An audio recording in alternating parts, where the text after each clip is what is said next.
Okay. Hello and welcome everyone. I am Sunshine Lovelace with Outdoor Chattanooga. For those that don't know, Outdoor Chattanooga is a unique division within the city of Chattanooga's Economic and Community Development Department. Basically, our mission is to connect you with the outdoors. We do that by promoting all the recreational opportunities within about an hour's drive of Chattanooga, the city center.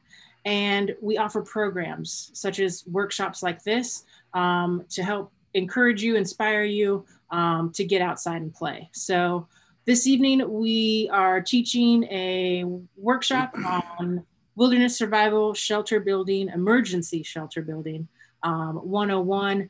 Cole is our awesome presenter tonight. He's an avid outdoorsman, awesome kayaker, a pretty good mountain biker. No, I'm just kidding. He's really good at all the outdoor things.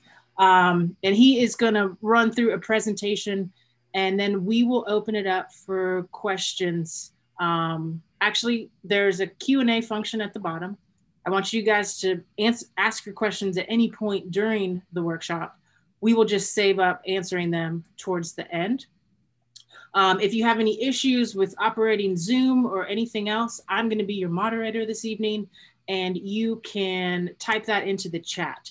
For those of you that can't find the chat or the Q&A, hover your cursor over your desktop or laptop, and it should pull up the menu bar at the bottom of your screen, and you should be able to type into there. If you're on mobile, if you're on your cell phone, you should be able to tap your screen and have a small menu bar at the bottom of your mobile device that will pull up those same options for you.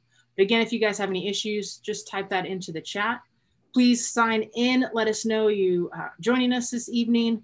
If you want a sticker, request that by putting in your mailing address. And at the end of this webinar, we will give away a free map and compass navigation course from our friends at REI. At this point, I'm going to turn it over to Cole. He's going to take it away, and we hope you guys learned something valuable this evening. Thanks for being here. Thank you, everyone. We appreciate it. So let's get this thing started. Tonight, we're going to be doing just a small segment of wilderness survival. And as you know, it will be on shelter building. I'm not going to get too lost in the weeds of long-term shelter building tonight. We're going to be particularly talking about emergency shelter building. So, you know, quick shelters that you could put up in an emergency if you had to stay overnight in the woods. A lot of these are pretty easy to do, but maybe you haven't thought about the kinds of gear that you would need to set that up, or some of the natural resources that would be in nature that you can use to build your own shelter. So without further ado, let me share my screen here and we will get this thing started. So what do you think, Sunshine? Should we hit them with a polling question to get everybody interacting, kind of see what everybody knows? Yeah, let's do it. We can start with the first one. So guys, it should pop up on your screen a question that Cole would like to ask. It's just a way for us to kind of get to know you guys and where we're starting from. So when you're lost in the wilderness, what is the first thing you should do? You guys answer with whatever answer you think is correct. We're gonna share the responses. I'm gonna leave this up for about a minute and just kind of see what everyone thinks on this one. So when you're lost in the wilderness, what is the first thing you should do? Yell for help, find water, make a shelter, or maybe just sit for a minute and collect your thoughts. Looks like we got about 80% of the votes in, 85% of people have voted. Give it a couple more seconds. For our first polling question, sometimes it takes people just a second to figure out how to answer. All right, we got about 90% voted. I'm going to share the results so everyone can see. Yes, everybody is on the same page. It looks like How'd the majority. How'd they do? I think they did very well. There were some funny answers. I guess we had some small percentages of yell for help. You know, if you were in a group and you got lost or separated from your group and you knew they weren't far, yelling for help may not be a bad idea. Finding water could be good depending on the circumstances, but the right answer is sit for a minute and collect your thoughts. We're going to talk about an acronym it's called STOP. And the acronyms for stop would be, the S is sit down, and the T is think about your surroundings, think about where you're at, think about how did you get there, what's the first thing you should do. The O is observe. You want to observe your surroundings, think about, you know, what terrain you're looking at, how far you might have gotten off the trail, if anything looks familiar. And then you want to start making a plan. So that STOP acronym is something you can use, you know, if you find yourself lost or just confused on where you're at on the trail. Sit down, collect your thoughts, and just be patient. Don't let panic set in. That's the first thing that causes an emergency situation in wilderness survival. If you go into panic mode, it is never going to end well. So yeah, y'all did it. You got it right. So I'm going to go ahead and start this presentation. I think I can start clicking through the slides here. All right. So this is just a diagram of some things to know when you're out there in the survival. So you can survive 3 minutes without air if you're calm. That panic situation can also really change all of these factors if you were to go into panic mode and allow yourself to get overwhelmed with the circumstances. So always stay calm, and these things will play out. So 3 hours without shelter. That's also depending on the environment, maybe how cold it is, inclement weather, if it's raining. There's always different circumstances, but shelter is usually the first thing you want to think about if you're going to be spending the night in the wild somewhere. 3 days without water. That could be a little bit varied depending on how much energy output you're putting, you know, towards either building a shelter or looking for water, or maybe trying to find the trail. If you expend a lot of energy, you know, that water need could change. But if you are staying in one place, which is what a lot of experts tell you to do, if you're not able to get a grip on your surroundings and figure out where you might have wandered off to, staying in one place is always recommended by experts that know these situations, and usually you can gather your thoughts better, you can get a better feel of the area, and then most of the time help is going to come. Somebody's going to know that you're out there. But 3 weeks without food, another thing to think about with the food part, a lot of people think the food is a very important part in survival, and it's really the last piece of survival. Most wilderness survival scenarios don't last more than a couple of days. Rescue teams in most parks are going to be on it. Hopefully you've left a note or let a friend know where you're at. You know, if you got yourself in a situation where you needed to stay overnight for 2 or 3 nights, help is probably going to be on the way if you've let somebody know that you're in a particular area. So getting food is not necessary in the present moment. I would think more about building a shelter, building a fire, then thinking about water. And if you were out there for more than a week, you are going to have to think about food, but most of the time that's a lower percentage chance. So moving on. So a lot of things in the wilderness survival situations have to do with your mindset. And we talked a little bit about that in regards to going into panic mode and how that can affect the body, how that can affect your decision-making. And technology really has made us very lazy, as we all know, but it also makes us unaware of our basic navigational skills that we just naturally have just by staring at our phones and using these just perfect lines on maps to follow. And we really aren't following the lines. We're just listening to a robot tell us where to go, turn left, turn right, and completely disregarding all of our basic navigational awareness skills that we would learn. So it's just something to think about. Learn how to use a map. That is a course that we offer. And if you ever get a chance to take a map and compass class, that is something we're offering for the reward of this class. And if you get that, you will love it. It's a great resource. Really good to know how to read a map, especially topographical lines and using a compass and being able to navigate yourself through a wilderness with those skills. Great skills to have. People think that help is just a phone call away.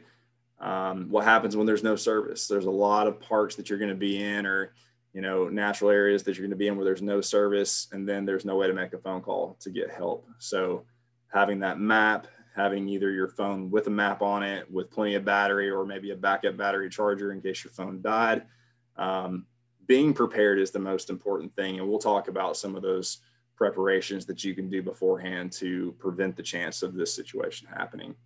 A lot of these reality television shows, when it comes to wilderness survival, just paint a different picture of what survival looks like. And I think it can be misconstrued and misunderstood in a lot of ways, with thinking that food's important, thinking that you need to have these bushcraft skills and be able to have an axe and build this huge log cabin in the woods. That's probably never going to happen. So understanding the basics of it is very important. I know that Sunshine did a hiking class, and she talked a little bit about apps that you can use for hiking. I'm not going to go into super big detail on these apps, and I'm not biased towards one or the other. I do use AllTrails more than I use the other ones, but they're all very similar, structured the same. But AllTrails is a great app to use. Gaia is another good one. REI has one called the Hiking Project.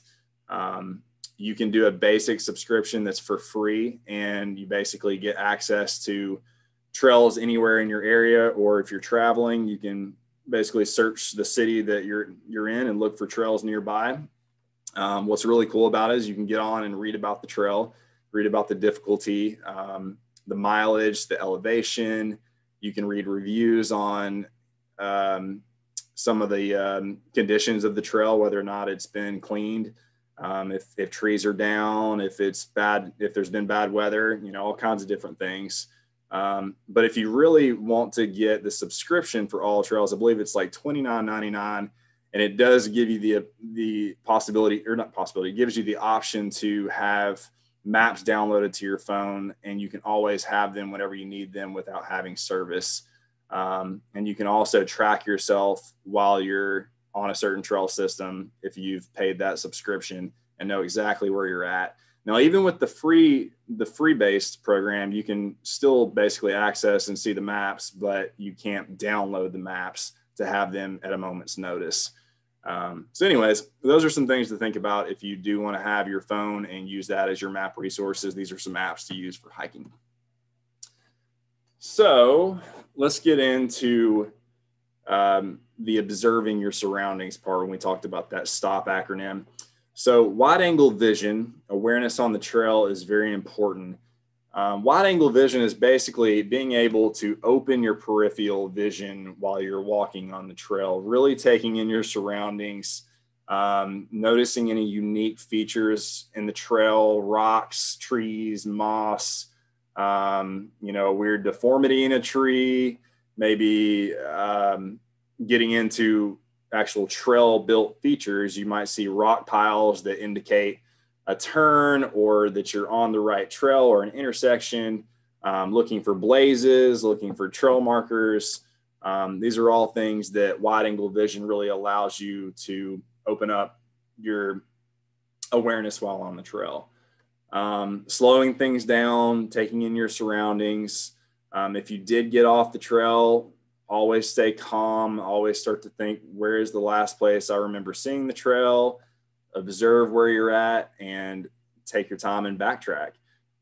Signs on the trail, we talked about that really quickly, but rock piles, stacked wood. If you saw a log that, say you came to an intersection, there's a left and there's a right, and the right-hand turn has a log over it, not most of the time that's there for a reason. They've blocked it off so that you know to go left.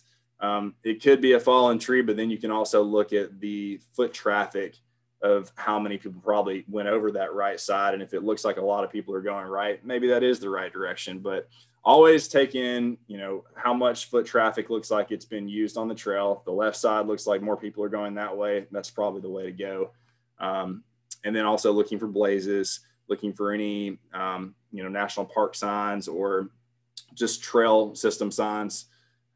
Those are always important to look for.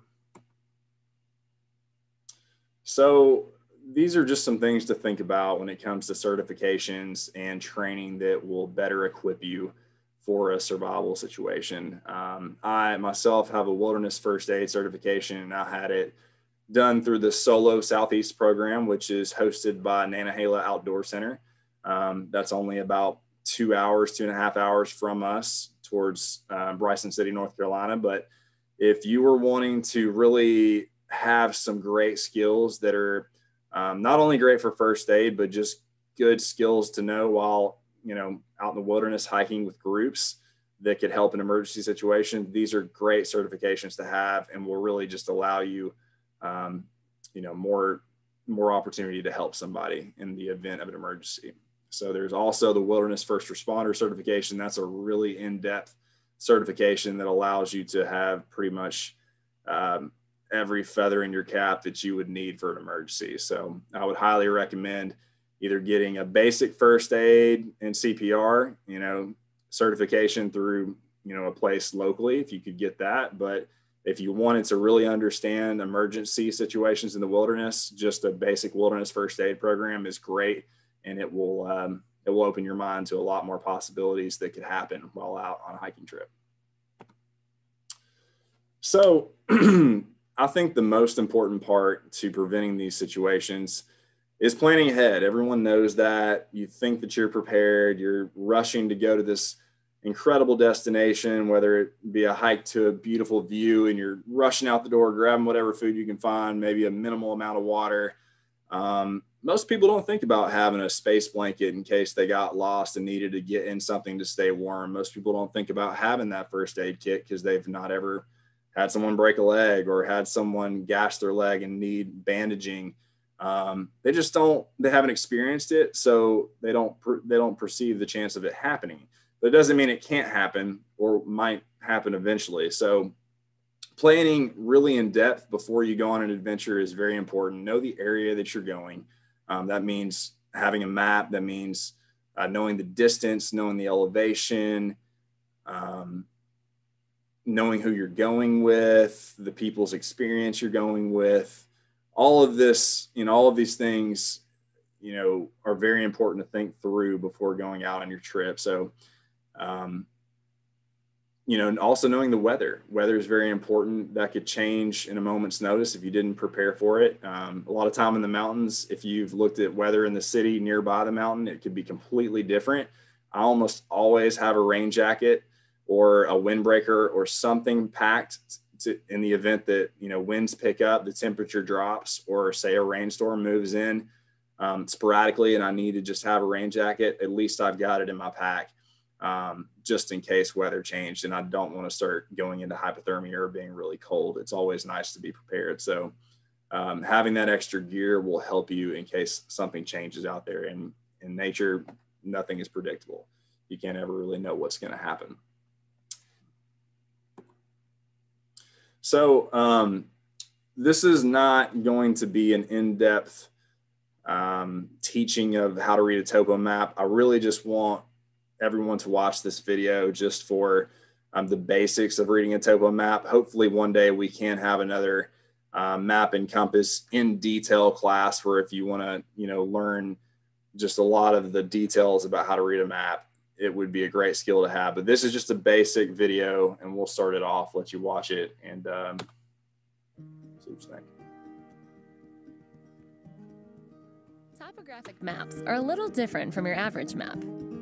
Not only do they show the location of things like roads and trails, but once you get the hang of reading them, they also help you visualize three-dimensional terrain from a flat piece of paper. Topo maps use three main mechanisms to describe the terrain. In this video, we're going to cover how to read the map's contour lines, how to understand scale, and how to read the symbols and colors found in the map's legend.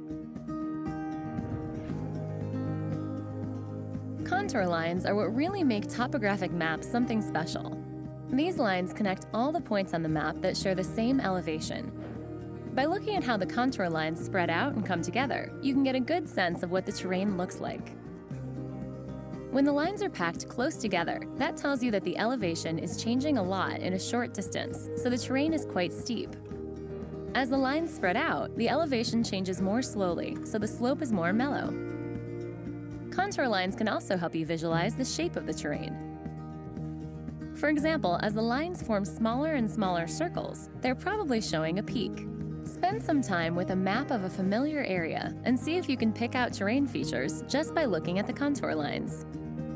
Every fifth contour line on a topo map is thicker than the others, and those thick lines are called index lines. At some point along every index line, you'll find the elevation for that line written on the map. The change in elevation from one contour line to the next is always the same on the map, and most maps have either a 40 or 80-foot contour interval. If your map has an 80-foot interval, that means that each contour line is 80 vertical feet away from the next. You can find all the specific details about the contour intervals and index lines for your map in its legend. Scale refers to the relative distance of the map. For instance, this map scale is 1 to 12,000. That means that 1 inch on the map represents 12,000 inches in reality. Another map of the same region is 1 to 50,000 and covers a larger area, but in less detail. The important thing is that the map with a smaller scale will show a smaller area, but with more detail. Understanding the level of detail on your map is handy when planning your route, but it isn't much help if you want to calculate distances efficiently. That's why maps also have a small representative scale near their legend. This scale shows you the relative distance of a mile or a kilometer on your map, and you can use the edge of a compass or even a piece of string to help figure out just how far away that peak is. One of the first things to look for on any new map is the legend. The legend is like the user's guide for your map. It's where the various lines, colors, and symbols are defined. When it comes to the colors on the map, the idea is that the darker the color, the denser the vegetation. As you get closer to the top of a peak, you'll notice that the colors get lighter as the forest thins out. And of course, streams and lakes are represented in blue. Alongside the list of symbols, there are a few other important pieces of information, like details about the contour lines and the date of the map's most recent revision. This is also where you'll find the magnetic declination for the region, which you'll use to set up your compass. When you combine your understanding of contour lines, scale, and your map's symbols and colors, you can almost visualize your whole trip before you go. The next step in becoming a backcountry navigator is to learn how to use your compass alongside your map. So click here to check out that video, or click here to find a navigation class near you.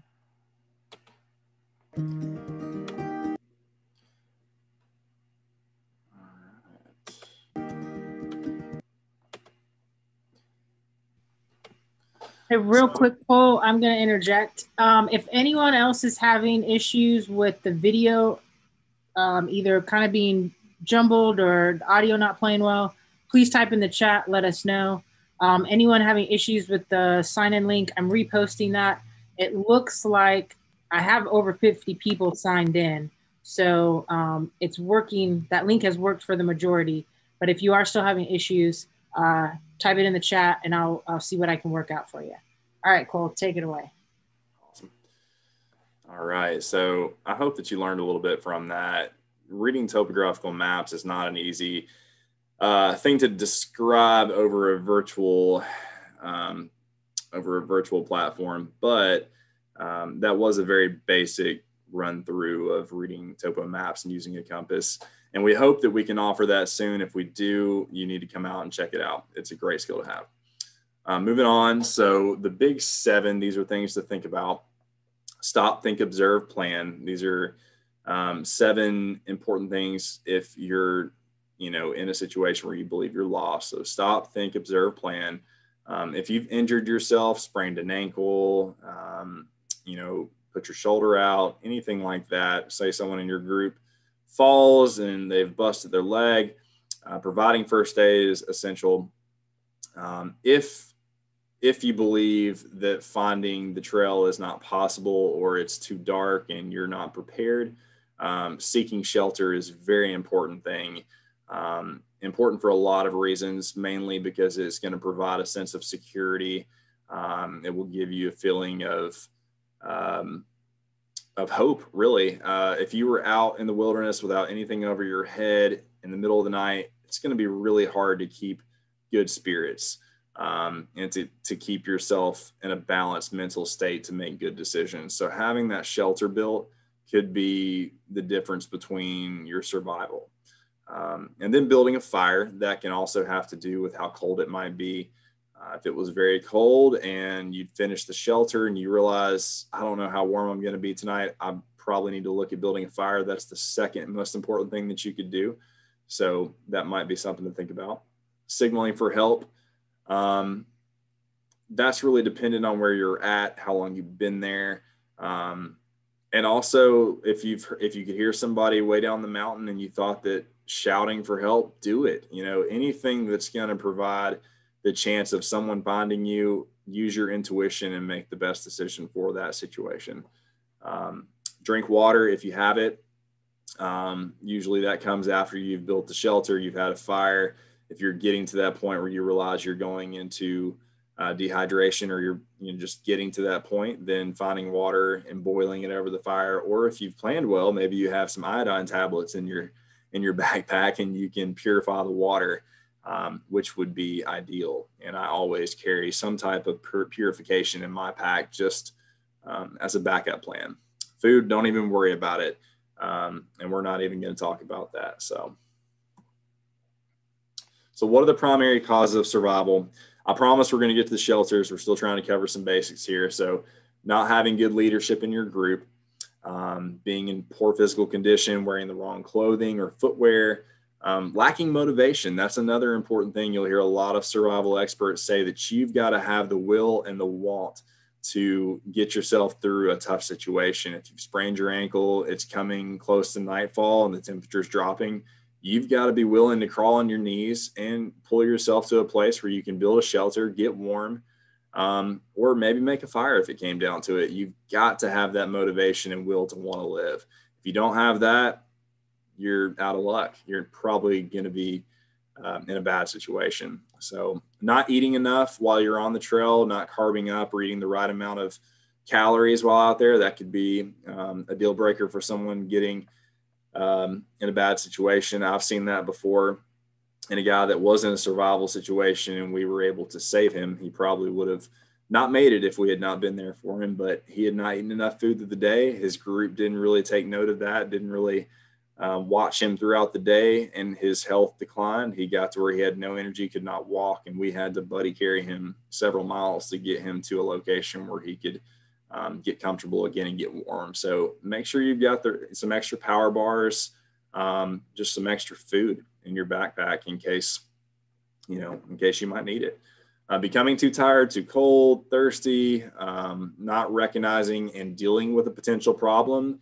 In the situation I just said that we helped the guy in, his group didn't identify that he was in critical condition and put him in a really bad situation by not being team players and helping him out. So just always be aware of your group dynamic and the people around you and try to help when you can.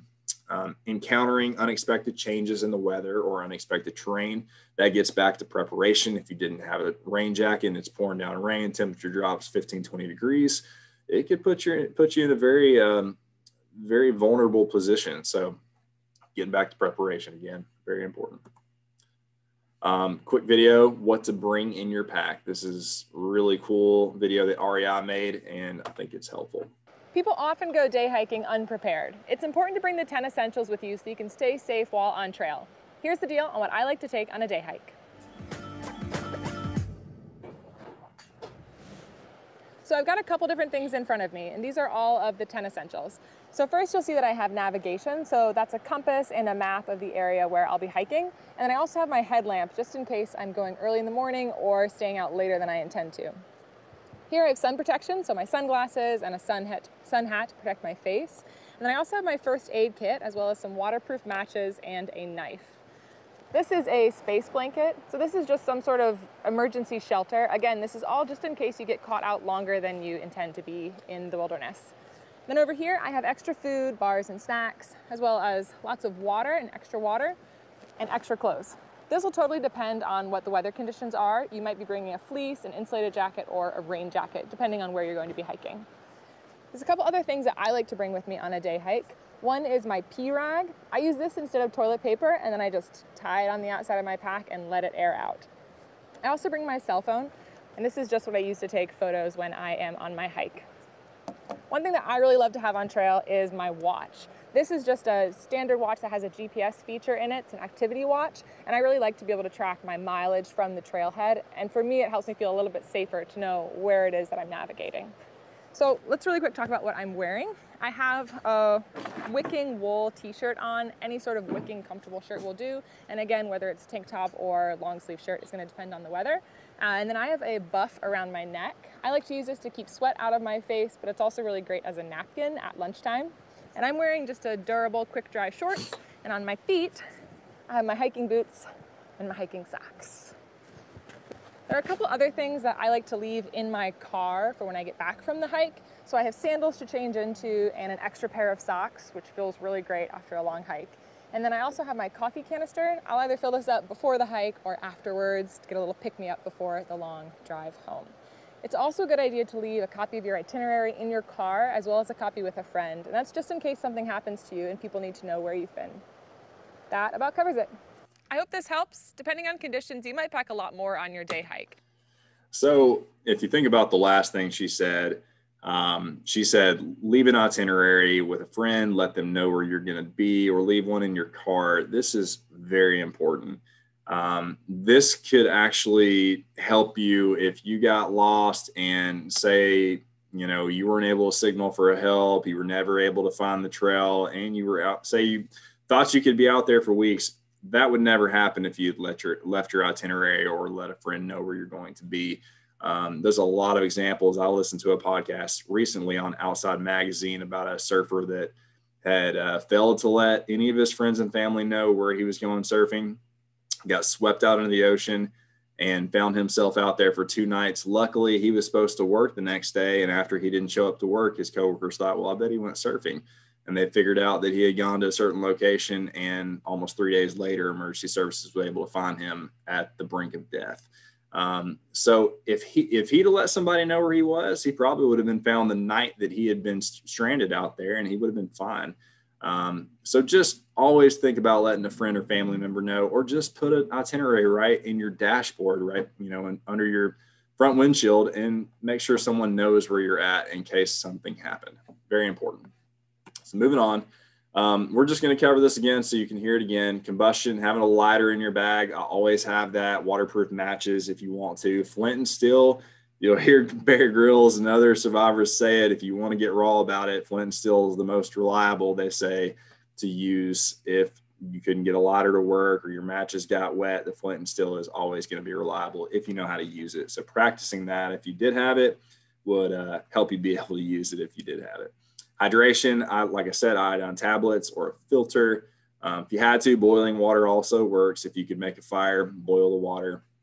Nutrition, extra power bars, something in your bag, GPS phone, or having a physical map.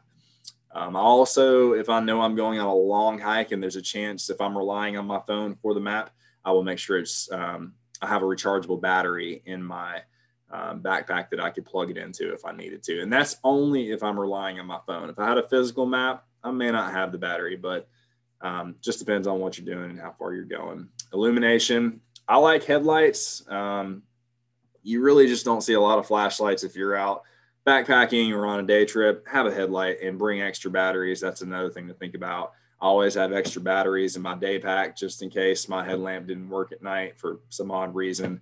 So just a good backup. Tool repair kit, having a knife. I think a knife is very important. Duct tape, needle and thread. You can have those things. It's great to have if you really needed it in a survival situation.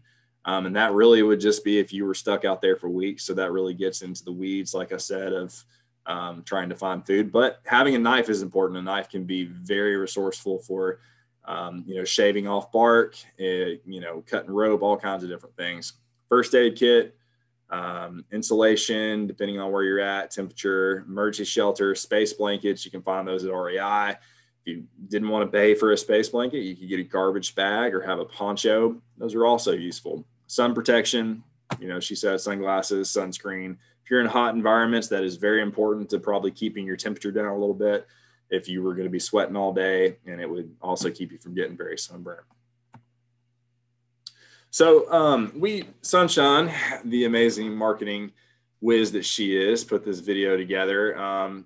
And the person behind the camera was my father, and he is not the most savvy cameraman in the world. So forgive us for my head being cut off in some shots, but it doesn't take away from the information that we wanted to share with you about building an A-frame shelter. So this video is going to talk about an A-frame shelter with paracord and a tarp.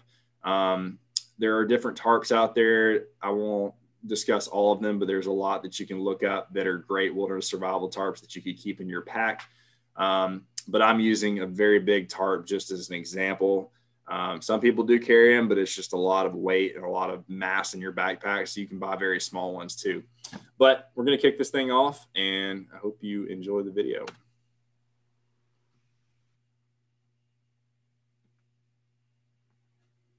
How's it going? This is Cole Henderson with Outdoor Chattanooga. Today's segment is going to be about wilderness survival, and particularly we're going to be talking about wilderness shelters today. The first type of shelter that I want to kind of introduce to you is right behind me. What we have here is an A-frame tarp shelter. Obviously this is going to be a little bit exaggerated. You might not want to carry a heavyweight tarp that's this big, but in most wilderness survival scenarios, it's always good to have either a really lightweight small tarp that you could build an A-frame shelter out of, and have some rope, have some paracord, which is what I have right here on these trees, and have a knife too in case you need to cut the rope and size it up depending on how much length you need to build your shelter. An A-frame tarp shelter is a quick shelter that you can build when you're looking to just get underneath something and be dry in case it's raining, and it gives you just a feeling of comfort, stability, a lot of things that you need when you're in a survival situation. So a couple of things here. You want to make sure, depending on the temperature, depending on the wind that you might have, in just a moment we're going to show you the reason that I set this A-frame up in the area that I'm at. A lot of reasons for setting up your shelter have to do with wind coverage. You want to make sure that you're in an area that's low and away from where that wind is going to be coming over. So the area that I've picked is actually in a low sitting area that's kind of embankments around me. And I know that the wind is going to go up and over those embankments and not be hitting my shelter too much. One thing that I could do though, if it was coming into the shelter and I want to just have more coverage and more closure with the shelter, I've got these staked with sticks. I can pull these stakes in and actually fold this part in, and I can kind of burrito myself into this shelter to make sure I don't have wind coming in this end or on the other end. So one thing to think about when you're trying to stake your tarp to the ground, I've actually got holes in this tarp, so I've used small little sticks to stake these holes down into the ground. If you didn't have the holes on your tarp, another thing that you could do is use medium-sized logs to weight down that side of the tarp so that it stays down on the ground and doesn't lift in the middle of the night. Or you can use rocks, really anything that you can actually make the tarp sit down and not fly up while you're sleeping at night. So another really important piece to have in your survival bag, in my opinion, what I like to have on me at all times, have a good knife. Have a knife that's sharp in case you need to shave sticks to make tinder for a fire, or if you needed to cut your rope and size it up to build a shelter or to tie something else. Always have a knife, always have some good paracord or just any kind of rope that's going to be sturdy, durable rope. But right now I'm going to actually give you an example on how to tie the line across to build an A-frame. All you want to do is you want to make sure you have a nice tail end length coming out right here. And then I'm just going to do some basic overhand knots. These are really easy, everybody can follow. So right now I've got the tail end on top. I'm just going to go underneath, pull that tail end through, and then tighten it up. And then this tail end, I'm going to swing it around one more time. And what this is going to do is just going to add another bit of stability and make sure it stays nice and tight. One more overhand knot, and just to make sure, one more overhand after that. And then when I've got a nice, stable, tight knot that's not going to come undone. So another aspect of the A-frame, you want to make sure that depending on the tarp length that you have, that you don't go too long for the trees that you're setting up your line across for the A-frame part. This is actually the right length for the tarp that I have, but make sure that you pick the right size of tree distance where you're going to tie your line. So this is perfect for the tarp that I have.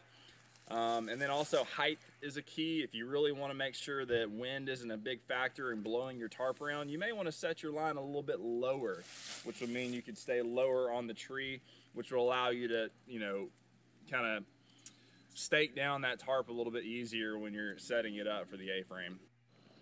So what I'm going to do here, I'm going to tie a trucker's hitch, and what that's going to allow me to do is make sure I have really good leverage and I can tighten up this line when I go around the tree to make sure it's nice and stable when I set that tarp over it. So what I've got here, I'm going to kind of pinch one side with my left hand, going to make a loop like this over the top, and then I'm going to pinch both ends together like that and twist this loop once, twice, okay? And then this end that's still in my right hand, I'm going to feed it through that loop and then pull. Now what I've got here, that's just a basic trucker's hitch. So to continue on this frame portion with the paracord, what I've done, I've tied my trucker's hitch here, and I've taken this tail end, I've gone around the tree. Now what I'm going to do is I'm going to feed this tail end through that loop, the trucker's hitch loop that I've made. I'm going to pull all that slack through and get where I have some tension. I'm going to set it up at the height I want. This is about the height I want. So now what I have, and the reason I've done this trucker's hitch, is I have leverage to pull it as tight as I need it to. Now it's not going to bounce much. It's not going to really drop down much when I put that tarp on it and it starts to weight. So it's really good and sturdy. So I've got that nice tight leverage that I want. I'm going to pinch the end closest to that loop where the trucker's hitch and this tail end is coming through. Pinch it right next to that loop. And then all I'm going to do, you can actually just tie an overhand knot again if you want to. But what I like to do is take this tail end, feed it through. I've got a loop here now, and then pull it towards that trucker's hitch. And bam, I've got a nice closed knot. And if I wanted to make sure that knot is not going to come undone, all I could do is take this, go around, come back through, and pull it one more time, and then that is not going to come undone. And then what I really like about this the most is that I can undo it very easily if I need to take it down. It's not hard to just untie a knot that's really tight. So now I've got that undone, and all I need to do, if I wanted to take this whole thing down, just pull this in through and it's going to come undone. Just like that. And now it's loose. Another neat thing that you can do for a tarp is you can make a burrito, which is essentially like making a tent sleeping bag with your tarp. It's a nice way if you had to just set up something really fast, say inclement weather changed and you were lost and you needed to just jump in something without having to set up a shelter, an A-frame, you could make this burrito very, very fast. So I've already flipped it over where the side that I've folded is on the bottom, and then I want to fold this end in.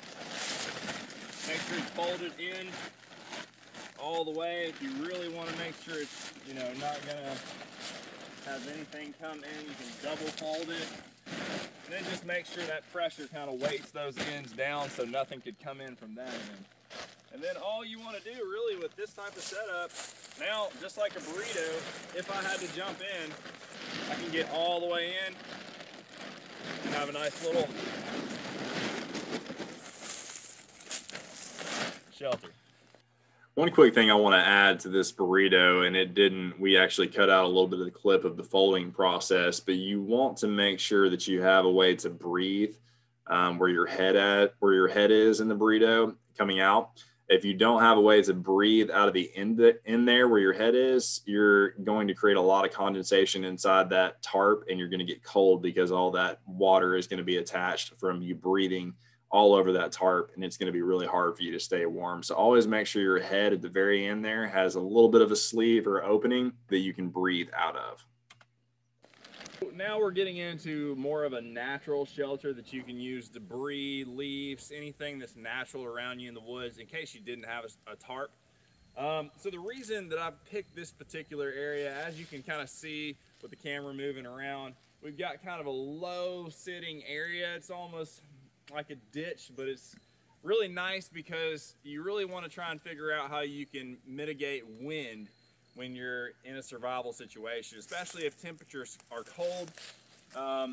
I chose this particular spot because I could make basically a nice platform across this ditch area. And then one thing to remember about this, you want to make sure if you do pick a ditch area, if there is inclement weather and a chance of rain, that you're not picking an area that could have water coming through it. So I've really made sure that this isn't an area that has water, you know, coming off the hillside and draining through. This is just a nice low sitting area that I was able to build a nice shelter over.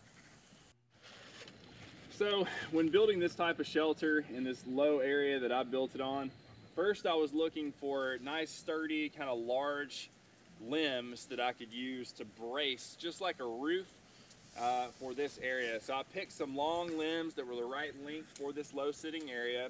That's the bottom part, that's my framing. So I've got probably 4 different long limbs, 1, 2, 3, 4, that I can stack logs over top of. So after you've got your nice frame set up for the roof, I like to kind of start with medium limbs. So I've picked medium-sized limbs kind of like this and laid them across. And you're gonna have to put a pretty good layer to start.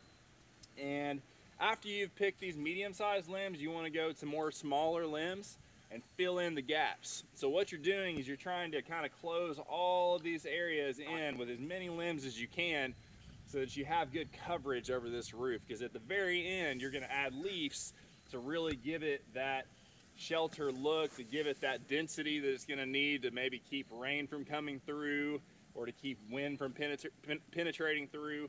So you start large, medium, small, and then you want to just pile leaves on top, as many as you possibly can, and have a good thick layer of leaves. I kind of half did the job that I would do in a survival scenario, but essentially I would want leaves to be this high if you really want to have warmth inside your shelter and make sure that rain couldn't penetrate through that roof. So now that my shelter is finished, essentially you want to have a nice crawl space. If I really was worried about, you know, maybe anything getting into my shelter or wind coming through, like I said, again, this is in a low sitting area with embankments around it, so the wind is going to go up and over in theory. But if you wanted to close both ends, you can stack small limbs to kind of close in an area and then have a door. And if I had a big piece of bark, I could kind of close that area if I needed to. But essentially, I've got enough space to crawl right in. You want to make sure, you know, if you don't have a bivvy with you, that you have a nice layer of leaves underneath here that you can lay on, so that you can kind of be off the ground and not be on the ground, because it's going to be colder on the ground. You want to have a nice layer of leaves under here and have plenty of room to get in and get out. So I could get all the way in here essentially and be underneath my roof. And hopefully I've built this shelter well enough where it's not going to leak through and you've got a shelter. So another thing, you know, say I had my dog with me on the hike and I needed some extra room. Jackson, come here. Come here. I've got enough room for the 2 of us. Come on. Lay down. Lay down. Lay down. Nice and cozy for 2 people. Ready to go. So it's easy to get lost in all the different kinds of shelters out there that you can build, because there are a lot of them to choose from. Knowing at least 3 or 4 basic types, 2 being what you could use a tarp for, the other 2 knowing how to build a debris shelter like you just saw me build in between those 2 embankments. The biggest key is to have determination and will. Having those 2 things will allow you to be creative in the moment and think through what your options are based off the resources that you have. Even looking at a fallen tree like this, if I wanted to try and build kind of an A-frame teepee on this, there's all kinds of scenarios where you can use the resources you have around you, including if there's moss, you know, or just a fallen tree like this. There's so many options you have while out there. Make sure you consider all of those options when building shelter, and try to put together something that's simple, but it's going to make you feel comfortable in that scenario, because that's really the most important thing, is feeling comfortable and having the confidence to wake up the next day and get out of that situation. All right, well, I hope you enjoyed that. Not the best video footage, but I think it's pretty good information. Let's see if I can skip. Wait, let me go ahead and skip ahead here. Yeah, and Cole, real quick, we probably got about 10 minutes or so before the top of the hour, and we got a lot of good questions in the Q&A. So just wanted to throw that out there in case, just to see how far you were in your presentation. Okay, let me just finish this and we'll get straight to it. Perfect. Okay. I'm actually going to skip this burrito. In my opinion, I would not have a tarp that's that big. I would look to try and get a bivy or a smaller tarp that you could pack really easily. It wouldn't be a whole lot of weight. Some people get a little too intense with it and they want these big tarps. It's not that you can't do it, but it's just going to take up more space in your pack. So think about that. We don't want to watch this, so let's continue on. So these are the types of shelters. So you have a tarp shelter like you saw me set up, which is on the bottom left in that picture. There's a debris shelter, which is on the top right. You can see that he used a lot of pine needles to pile over a A-frame that he built, and then he built a little crawl space to get into in the very front where he had pine needles stacked all the way around it. And he did that basically just to allow for a ton of insulation and would allow you to stay warm in that. There's an open shelter or lean-to. There's an A-frame, teepee variation. There's a lot of different kinds. And like I said in that video, you just want to get creative with the resources around you. And if you did bring a solar bivy, I would just jump in that if you had to and worry about a fire. If you didn't bring that and you did have a tarp, then set up an A-frame. We're going to skip that with the time that we have. So again, what does the shelter provide? It provides a base camp, home, a feeling of safety, warmth. It's going to be physiologically beneficial because it'll allow your body to calm down, give you that sense of hope that you need to wake up that next day, and some empowerment to really keep you going. Good qualities. It's wind and waterproof, hopefully, if you've built it right. If you're doing it naturally, you really want to stack those leaves and pine needles on. It's going to be warmer. And it also might be cooler if you're in a hot setting and you just need to get into the shade. And it's very important to think about, weather, water. Widowmakers are falling down trees or trees that are still hanging that you could use to build a shelter onto. Also thinking about animals in the area. If you really need to close that shelter off where nothing could get in and you want to feel protected, think about if there's bears or if there's any other animals that you could worry about, predators. It'd be good to be in a shelter that's completely closed off. And like we talked about, tarp, e-bivy, debris, A-frame, all types of shelters. All right, Sunshine. Do you want to hit them with that second polling question and then we'll get straight to the questions, or do you want to go ahead and open up the dialogue? Yeah, sure. Let's ask us another polling question. All right, so guys, just to make sure you haven't fallen asleep, you're still paying attention, we're going to post another question, and then we'll start answering your questions. So right now, if forced to spend the night outside, what's the first thing you should do? We hope you were listening. Yeah, and if you were listening, you should get this answer correct. All right, I got 50%, 60%. Come on, 70% voted. Up to 75% voted. Cole, it's looking really good. I know you can't see it yet, but people were paying attention to you. All right, I got about 85%. I'm going to end this poll, guys, and show you the results. Boom. That's what we're talking about. And remind them why. Why is building the shelter the first thing you should do? Yeah. So, the reason you want to build a shelter is for, we talked about it just a minute ago. It's going to give you that calmness, that stability, that will to want to wake up the next day because you were able to get into a warm area or get under something to feel like you have a home base, to feel like you have a chance of being away from the elements, whether that's predators, whether that's the wind, water. That sense of stability that a shelter can provide is very, very important to your survival. So that's why they say to start with that and then look into what the next options might be. Perfect. All right. Yeah. And then, the rule of threes as well, the 3 hours, the 3 days in the 3 weeks. Yeah. All right. So John has a question. How do you overcome panic? And several people thumbed that up, so it bumped it up to the top. I think it's a valid question. If you find yourself lost in the woods, like how do you overcome that worry, that panic of like, oh my gosh, what am I gonna do? They say the first thing, and we get back to that STOMP acronym, is sit down and breathe, close your eyes. I actually did this when we did our wilderness survival class outside when we put it to practice. I think I was able to give everybody a chance to go find their own space and just sit down and take in their surroundings and just let yourself be quiet. Don't let your mind run wild. Breathing through your nose is going to allow oxygen to really, slow the body down, calm yourself down. Breathing is super important.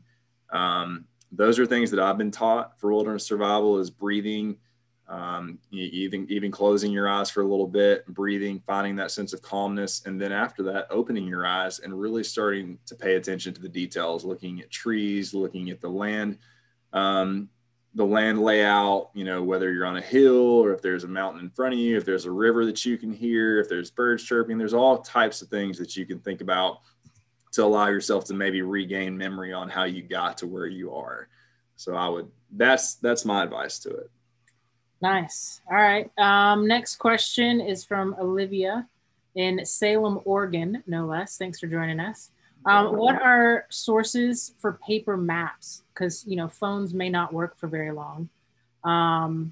John recommended carrying that battery pack, a solar portable pack, kind of like you did, to recharge the phone if you need to. But can you pull up maybe real quick a source of paper maps for Olivia to find? So if you got on the National Parks Maps website, there's an npmaps.com or an nps.gov, find a national park. You can find the park that you're wanting to go, and you typically can find the map on that park website. There'll be a link or a way to buy it through the park website. Looks like with this quick search that I did, nationalparkmaps.com is going to have all of the major national parks. If it's not a national park and it's a state park, typically you can get on your state park website, whether that's the Cumberland Trail. I know that the Cumberland Trail System has put together a website for backcountry permits, and they also have all of their maps for each area on there. And you can download those. And sometimes you can find them at your local outfitter in REI, possibly a Rock Creek. They might have most of the classics in that town that you're going to the outfitter at. But that's why I know to answer that. Yeah, great answer. I think going to your local retailer outfitter is, especially for your specific area, is the best place to go, unless you're going to like a national park or a state park. And usually you can find those online, download and print ahead of time. So great question, Olivia. Thank you. Michael wants to know, when it comes to compasses, what is a good one? We have a lot of magnetic issues from around Alberta, all the way up in Canada. Dang, wow. Michael, thanks for joining us. Wow. Best compasses. Well, I don't have a great answer for that. I really don't even know the brand that I have. Best compasses of 2021, Gear Junkie. You could get on that website and kind of see what you think. I don't have a great answer for that, Michael, and I apologize. I'd be happy to do some research and kind of see what the experts are saying about the best compass. It looks like from just a quick search that I'm doing, the best overall compass is the Suunto M3D Leader compass, which is very similar to the compass that we have here at Outdoor Chattanooga. Do you know if we have is it the Suunto compass Sunshine? I can't remember, to be honest with you. I do not know either, but yeah, I think that's good. Just kind of directing to a basic web search where actual Gear Junkies review these things and put them to the test in different environments. Because again, we're located out of Chattanooga, Tennessee. And so what we're doing here may not work for Alberta, Canada, or Salem, Oregon, any of the other places you guys are tuning in from. And so I think a site like Cole has pulled up is kind of a good resource to do some research and maybe pick one that's best for, your environment, whether it's super cold, super hot, super muggy, whatever the conditions may be. Yeah, So, thanks for the question, Michael. yeah, and I did type in that website that you looked up. So it is living there if you guys want to take that website and go look something up. And we will share all this information with you guys via a follow-up email at the end of this workshop. Olivia from Salem, Oregon again wants to know, how do you keep water from running down under you? So if you do build an outdoor shelter, how do you keep water from running underneath you? That's a good question. Well, so the area that I picked in that video was just really surrounded by some embankments. This was an old logging area where they probably had dug up some roads and piled dirt around that area that I was at.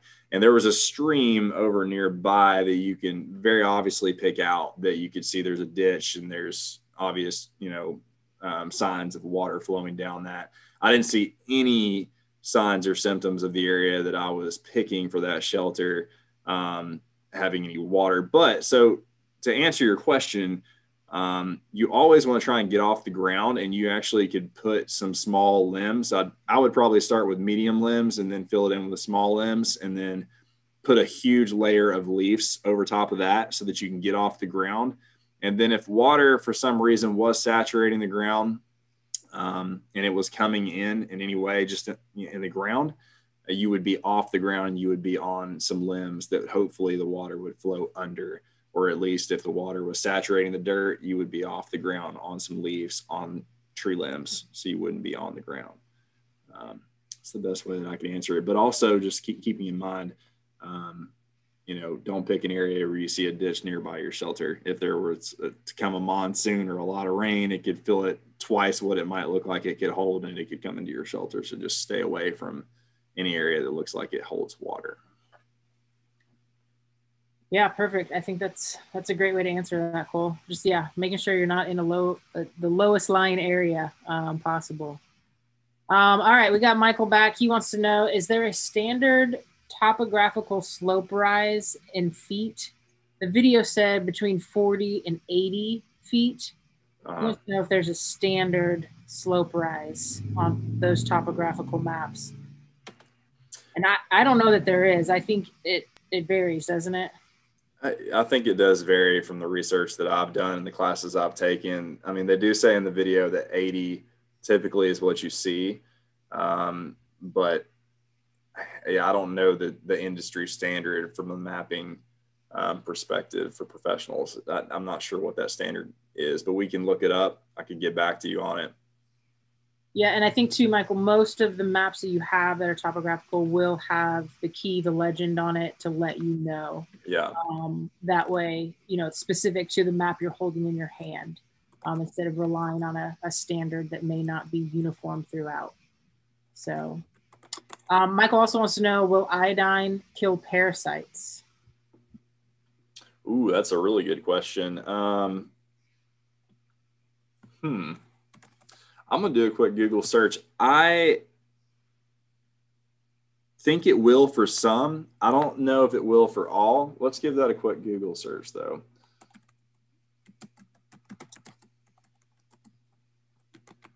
And then while you're looking at that, also wants to know, would you use sticks or something to hold open the burrito? You mentioned kind of keeping the opening so you can breathe underneath the burrito.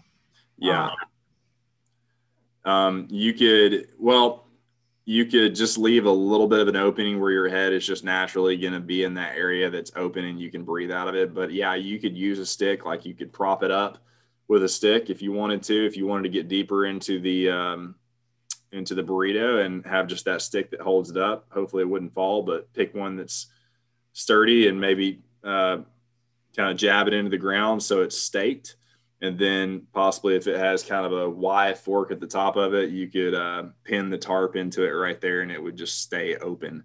But yeah, that's what I would recommend. Jumping back to the question Michael had about parasites, I'm seeing that iodine helps with the following: kills all viruses, kills all fungus, and kills all parasites. So that looks to be the answer. And I'm sure depending on which iodine you buy in REI or wherever you buy it, Just ask your gear junkie expert at that outfitter what they think about it, and if it is going to kill all of those viruses or parasites. It looks like that it does in most cases, but that could be a question for a gear expert. Yeah, and Michael liked your answer. So yeah, I would definitely check with a gear expert at your local, outdoor retail store. They're going to be well versed in those kinds of things. And again, specific to your area, Michael, when you mention a certain river, obviously we don't deal with the same things in a different part of the world. So your local retail outdoor stores are the best resource for these kinds of things. So, but thanks for your questions. These are awesome. Yeah, those are great questions. All right, Jessica would like to know what could be used instead of leaves. We don't typically have that many leaves in the summer. Any other suggestions? Yeah. Tell me can she share her? Well, she'd have to get in and type it again. It depends on the environment. It depends on where you're located. I mean, if you were in a desert environment. She's in Alberta, Canada. Oh, she's in Alberta. Yeah. Okay, awesome. I would say a lot of moss in Canada, Jessica. Moss is a great filler. It is, no and moss. you can. She said no moss. Oh, no moss. All right, you come up with something, Cole. What you got for her? Well, if you have big Fraser firs, or if you have big pine trees with a lot of those thick needles on those trees, I've seen a lot of shelters in probably Squamish or British Columbia built shelters with the limbs from like a big fir tree or a pine tree and just keep piling those limbs. You would have to cut them down or find ones that have fallen, keep piling those limbs on top of each other. And those can insulate pretty well. I've seen a lot of people use those limbs to build shelters and insulate the shelter. If there's no moss, yeah, I would probably go for the limbs. Maybe bark. If you found a particular tree that had rotted and there was layers of bark that you could pull off, you could use that to kind of close the outside. You could use dirt. I've seen people do that when they build like really in-depth cabin type shelters, but that would also require you building it in a way that allows you to pack it. And if it's really steep A-frame, it'd be hard to pack it in, and you'd have to have a lot of limbs densely packed together to be able to pack dirt. And that would also require you either having a tool, a shovel, or the will to want to use your hands and get a lot of dirt and pack the sides with dirt. Yeah. But it's the best answer I got. Good. I think it answered it for her. All right. Do's and don'ts of picking a spot for a shelter. What are your basics? What are your go-tos? Don'ts. So we kind of talked about it. Don't build a shelter in an area near a ditch or in an area that looks like it's had water erosion or just any kind of water exposure at all. Another don't, if you were on a ridge top and you were wanting to try and build your shelter in an open area, and usually open areas on a ridge top are going to be windy. So getting out of the wind in that area is going to be hard. I would try to seek a little bit more tree coverage if you could find it, get further down the hill a little bit where you could be away from the wind a little bit more, because the wind is going to change the temperature a lot most of the time. And that wind chill could change the temperature in 15 or 20 degrees, which could be life and death in some situations. And then do's, you do want to take in your surroundings. If you've really prepared, hopefully you have a solar bivvy or you have a tarp, and then you can think about which shelter you want to build with that. But if you don't, then that's going to require you to really take notice of your environment, the resources around you, and then try to pick an area that's going to be out of the wind, be away from water. And to really get in the weeds, if you're thinking about signaling for help, if you found yourself there for over 4 or 5 days and it came down to you signaling for help, you do probably want to try and be building a shelter near an area that could be open to either get a fire going to signal for help, or possibly be open enough that you could have an arrow or have some kind of signaling, signaling mechanism on the ground for someone to see from above in a helicopter. There's a lot of situations really, but the do's really just come down to what you either have or what you don't have and what you might need to find. And then thinking about the weather and the environment. Awesome. Thanks, Cole. Elizabeth would like to know if you are going on commonly used trails where there are many people, are all these accessories necessary? Okay. Yeah, I think I can kind of chime in on that. Like, yes and no, Elizabeth. It depends on how far you're going to go. Like, if you are in a well-traveled, well-versed area, and you're going for a short kind of hike, you're probably not going to end up lost, right? You're probably going to make it out and back, no problem. You probably don't need to carry all of that stuff with you. But if you're going to venture out a little farther, you're going to go by yourself. You're in a new space that you've never been to before. That's where you're going to want a little more prep, a little more planning, and carry a little more stuff for the just in case, worst case scenarios. So that's kind of a quick and dirty answer for you. We still got about 9 more questions, Cole, so I'm kind of rush through with you since we're a little past the hour. Appreciate you guys sticking with us. Michael would like to know, in the burrow that you made in the video, would you suggest using a burrito or use a tarp over the top of your leaves? Which method would be better? For the natural shelter that I built? Yes. Well, so for that shelter, I would have closed it off. I would have put a lot more limbs to close off the crawl spaces to where there was only a very small space that I could come in. And I would have put a lot more leaves. If I had a tarp, I probably would have put it over the debris shelter that I built. I mean, why not? If you have it, use it to your advantage. Or I'd probably use the tarp as a burrito to get in as a sleeping bag. And if I had already built that shelter and I did have a tarp and I chose to not be under a tarp and I wanted to be in my debris shelter, I'd get in my tarp like a sleeping bag and then be under my shelter for added protection and warmth. And I could stuff that tarp full of leaves and have more insulation inside my tarp, like a sleeping bag essentially. So I hope that answers your question. Yeah, and that would be my preferred method too. I think I would want the burrito underneath the shelter. That kind of would be my preferred method, but again, it's personal preference. So hopefully that answers your question there, Mike. All right, Lyric, if you are for some reason in an area where the amount of leaves is not as dense, would grass suffice? Oh, and then he or she said, you can skip this question. We've already answered it. All right, sorry, I should have read all that ahead of time. All right, Liam, do you have tips for how to find water? Yes. Man, I could get in the weeds on this one, but I'll try to just keep it short. So, man, it's hard to keep it short on this one. You can dig for water if you find an area that looks like there could be a ditch or there's been water passage through an area. You can dig in an area that looks like water has been. And if you dig deep enough and you let it sit for long enough, water will eventually rise to that area and you can find water that way. A lot of it has to do with the terrain too. If you were up on a ridge, oh man, I could easily get in the weeds on this one, but to try and just keep it simple, basically you can dig for water if you think there's water in an area or has been. If you know the area that you're in somewhat and you know there's a river that you could hear in the distance and you need water to survive, then I would suggest going to the water and following the river out if you knew that the river was going to go out towards an area that might be near civilization.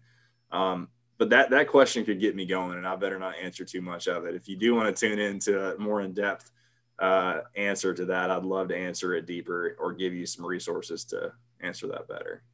Yeah, perfect. I like looking at maps ahead of time and if I'm going to go in a space, knowing that there is a water source nearby, a creek, a river, something to that effect. So checking the map ahead of time, that way you know there's a water source available. Unless you're hiking in a drought, which I found myself doing once, and then the water source was all dried up, which was unfortunate. So yeah. Renaud says something that wasn't mentioned was to keep a lightweight vest that is a bright color, preferably with reflective parts. Also having a pair of gloves to protect your hands while you are building the shelter, and to help stay warm. That's, yeah, great advice, Renard. Thanks for jumping in and doing that. A lot of the common sense stuff that we know, sometimes we forget to mention. So right on point. All of those are important to have. Yeah, absolutely. We got a lot of thank yous, a lot of thanks. They had to jump off. So man, we appreciate you guys interacting with us tonight. I think I have a couple more. Michael just wanted to mention that he was told crawling under a pine, cedar, or coniferous tree, hopefully I said that right, to take immediate refuge under the large boughs. That'll protect you from wind, snow, and critters. Your trees are probably a lot bigger than ours, Michael, up in Alberta, Canada. Yeah, I assume they are. Yeah. We got another thank you from Ontario, Canada. And I loved Kenna. Kenna said that we kept her 5 and 8-year-old hooked, and they're going to practice building their survival shelter tomorrow. Oh man, that's awesome. Yeah, I would love to see pictures of that. So I hope she'll email them to us. Please do. And I can remember as a kid doing that all the time in my backyard with my brothers. We loved to build shelters. And that was before I even knew that it could be for survival. We just like to hide out in them and play hide and seek. So go do it. It's a great thing to do. I highly recommend it. Yeah. Thank you guys for chiming in your own knowledge and expertise. We claim to be experts, but we always learn from you guys too. So thanks for sharing what you know. Let's real quick, I'm going to try to share my screen. Go ahead and pick a winner live on screen for the Map and Compass navigation course with REI. So one of the topics we discussed today is if you don't get lost, you don't need this skill. And so we're going to actually give away a Map and Compass course taught by experts at REI. So you can use a topographical map and a compass to navigate in the backcountry. So let me make sure I'm on the right spot. Yep. All right. Share my screen. And then guys, we will follow up with emails and include the presentation slides, the recorded video. We did record ourselves tonight, so we'll share all that with you. And the list of 10 essentials, which I think Cole included on one of the presentation slides, but any information that you want from us that we didn't include in the follow-up email, just respond back and we'll get that to you, okay? We want to encourage you to attend our upcoming workshops. We got Camp Cooking 101 coming up in 2 weeks on February 23rd, I believe. And then we'll finish in March with 2 more sessions, one on Backpacking 101 and bicycle maintenance, how to fix a flat. So go find us on Facebook, on Instagram, on YouTube, subscribe, like, do all that stuff. It helps us be able to continue to do the things that we love doing, which is being outside and sharing that love with you guys. So I'm going to click to spin. I entered everyone's name that had filled out the sign-in sheet. One lucky winner is going to get a Map and Compass course. All right, Ms. Marsha. Woo. All right, I'm going to email that to you. Thank you guys so much for attending tonight. We appreciate it. If you guys have any follow-up questions, I'm going to email it you. You can ask those to me, and if I don't know the answer, I'll direct it to Cole. And if he doesn't know it, he'll confer with Google, right? Absolutely. All right, guys. Thank you so much. Y'all enjoy your evening, and hopefully we'll see you in a couple weeks for Camp Cooking 101. Thank you, everybody, for coming. Yeah, thanks, Cole. You did really good tonight, man. We appreciate you.